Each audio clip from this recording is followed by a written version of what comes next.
nós que lhe demos. Tivemos uma no Lopes, que o pé esquerdo no mínimo tem que a meter no golo, não podemos falhar. O futebol, por muito que eu queira justificar substituições, tem muito a ver com eficácia. O ponto mais determinante no futebol é a eficácia. Quando tu não és eficaz, quando tu crias, é verdade que não foram muitas, nem nós nem o nosso adversário, e tu não as fazes, fica sempre muito mais difícil. Tem tudo a ver com isso. Eficácia é um ponto que nós temos que melhorar, porque esta equipa sempre criou, foi o ano passado e continua a ser uma equipa que cria muitos golos, uma equipa que faz muitos golos, uma equipa que tem... Bom, é isso. No vídeo de hoje eu quero falar a respeito de algumas escolhas, algumas falas e decisões que vão ter o Abel como figura central. E eu quero muito que você me diga se a forma como eu estou enxergando, o que eu estou vendo, é coisa da minha cabeça ou se de fato existe uma lógica para você também por trás disso tudo, do que eu vou dizer aqui nesse vídeo de hoje. Então sejam muito bem-vindos a mais um vídeo no canal do Manga. Quem fala com vocês é o Manga. Já peço para você deixar o dedo no like porque isso ajuda demais o trabalho. E hoje um vídeo um pouco diferente, mais com cara de opinião, de interpretação, e que eu conto muito com a tua participação para saber a tua opinião a respeito do que eu vou falar agora a respeito dessa interpretação. Bom, esse vídeo que eu botei no começo é um trecho da fala do Abel na coletiva desse domingo, depois do Palmeiras perder a Supercopa, no qual ele cita a ineficiência como um grande problema do Palmeiras, né? Que o Palmeiras cria muitas jogadas, mas que a ineficiência é um dos grandes problemas, e ele mira diretamente no Flaco Lopes. Ele coloca o Flaco ali, que teve uma chance... Cara, que não dá pra dizer que é uma chance clara de gol, porque ele recebe um cruzamento. Provavelmente você vai lembrar desse lance. Se você não lembrar, digita aí no Google, no YouTube, pra você assistir os melhores momentos, que você vai ver que é no início do segundo tempo, uma bola cruzada pela direita, se eu não me engano pelo Mike, e o Flaco Lopes voa nessa bola, chega a bater nela, mas acaba não completando pro gol, até porque não era uma chance clara. Mas o Abel cita essa jogada e diz que essa bola tinha que ser pelo menos batida pro gol e tudo mais. E logo depois disso, o que acontece? Flaco Lopes, que na minha opinião fazia uma boa partida, principalmente por conta da sua função e característica no jogo, era o jogador que segurava essa bola lá na frente, Flaco Lopes acaba por ser substituído. E quando ele é substituído, o Palmeiras, em termos de capacidade ofensiva, de volume ofensivo, praticamente vira inexistente, né? Palmeiras passa a ter só o Rony lá na frente correndo para um lado e para o outro, mas sem um cara para poder segurar essa bola lá na frente, como estava sendo o Flaco Lopes. Mas o fato é que essa declaração do Abel, para mim, ela carrega um pouco, se é que eu posso dizer, de covardia para cima do Flaco Lopes.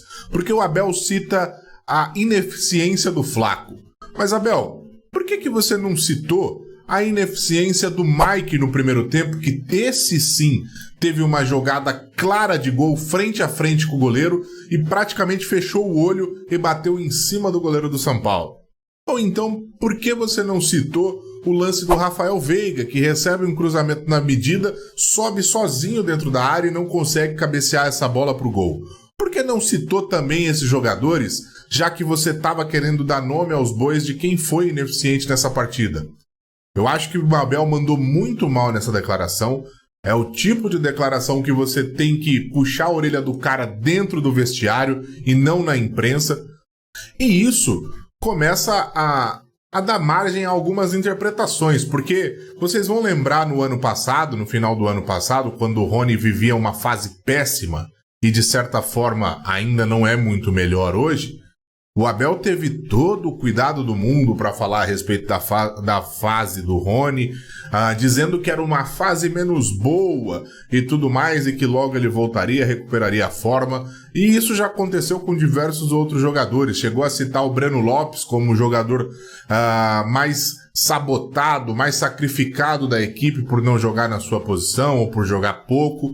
E dizia até que o Breno fedia a gol, mas que era um jogador sacrificado. E agora com o Flaco Lopes a gente tem visto algumas declarações do Abel muito diferentes do que ele prega como filosofia, que é a filosofia do todos somos um, do vamos ajudar e tudo mais. Primeiro, vocês vão se lembrar que ele fala que o Flaco não tinha sangue argentino e que o Aníbal Moreno, esse sim, tinha sangue argentino. Aníbal Moreno, que o Abel, mesmo vendo que joga muita bola, mesmo vendo que a gente não tem um camisa 5, não quis colocar na equipe, mas tudo bem, isso é um outro ponto. Até aí, eu tinha achado estranho, mas quando eu vi a reação do Flaco, o Abel explicando a minha forma de provocar e tudo mais, e o Flaco levou na boa, eu falei, bom, beleza, então, tá bom. É assim que os caras estão acostumados a agir um com o outro, então tá tudo na normalidade. Só que aí você vem pra um jogo desse, uma decisão, né? Que o título, na verdade, fica em segundo plano. O primeiro plano é o jogo Palmeiras e São Paulo, que a gente tem que jogar pra ganhar e tem que tentar ganhar sempre que possível. E ele vem com essa declaração a respeito da ineficiência do Flaco. E a gente sabe que teve o interesse do River Plate em cima do Flaco Lopes recentemente, mas o Palmeiras negou, não quis vender e tudo mais.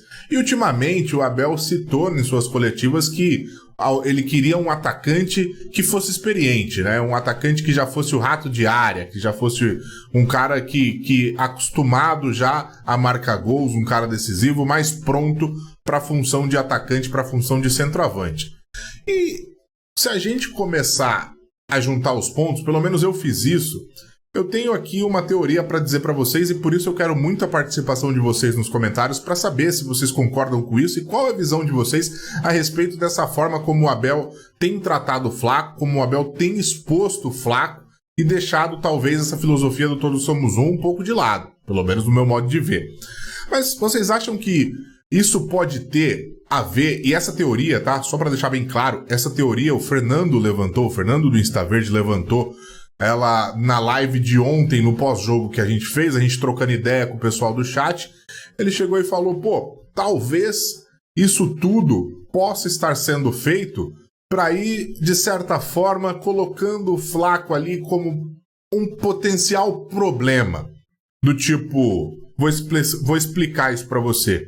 De repente a gente como torcida, ou boa parte dos torcedores, começa a entender que o Flaco não serve para vestir a camisa do Palmeiras e isso facilitaria a aceitação da torcida numa venda do Flaco para o River, fazendo passar despercebido talvez o grande fracasso que teria sido essa contratação caso a gente vendesse ele para o River agora, tendo pago mais de 50 milhões pelo Flaco e ele praticamente não ter jogado. Então deu para entender? Você acha que isso faz sentido? Porque para mim começa a pipocar. E pode ter um pouco disso, não sei. Porque é no mínimo injusto você expor o Flaco dessa forma, dizendo que ele foi ineficiente num lance que não era claro de gol, mas ao mesmo tempo você não falar do lance do Mike ou não falar do lance do Veiga. Ou então não ter falado o ano passado de lances do Rony, não ter falado de lances do Breno e tudo mais. Ter tido um baita cuidado para falar desses jogadores. Para mim, é no mínimo contraditório a tudo que o Abel prega, que é a filosofia do todos somos um, vencemos como equipe, caímos como equipe. Sem contar que, assim, faz parecer, né, Abel, que a nossa equipe cria muitas chances pro jogo. Hoje foram 3 grandes chances criadas só, tá? Apenas 3 grandes chances. E talvez, se a gente tivesse um meio de campo mais criativo, talvez se a gente tivesse outras escolhas nesse time do Palmeiras, como por exemplo o grande volante que finalmente chegou, que o Palmeiras pagou uma fortuna, que joga muita bola e que não tem concorrência para a camisa 5, talvez se ele fosse titular e se a gente tivesse mais 3 caras no meio campo com ele, seja Zé Rafael, por exemplo, Richard Rios e Rafael Veiga, a gente poderia ter uma bola muito melhor trabalhada pelo meio. E aí, quem sabe, o nosso centroavante, que é o Flaco Lopes, recebesse 1, 2, 3 chances por jogo. Aí a gente poderia analisar e ver se de fato ele é efetivo ou não é efetivo, né? Porque eu acho que falta criar mais oportunidades de jogo, e criar oportunidade de jogo não é simplesmente jogar a bola na área, mas sim dar uma bola em condição de finalização para o seu atacante.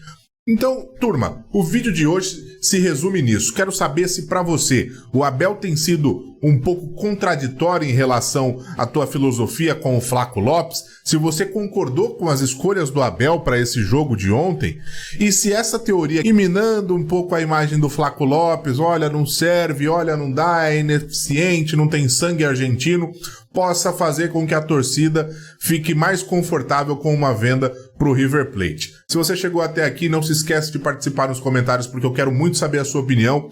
Deixa o dedo no like, se inscreva no canal se ainda não for inscrito e ative o sininho das notificações. Um abraço e até a próxima.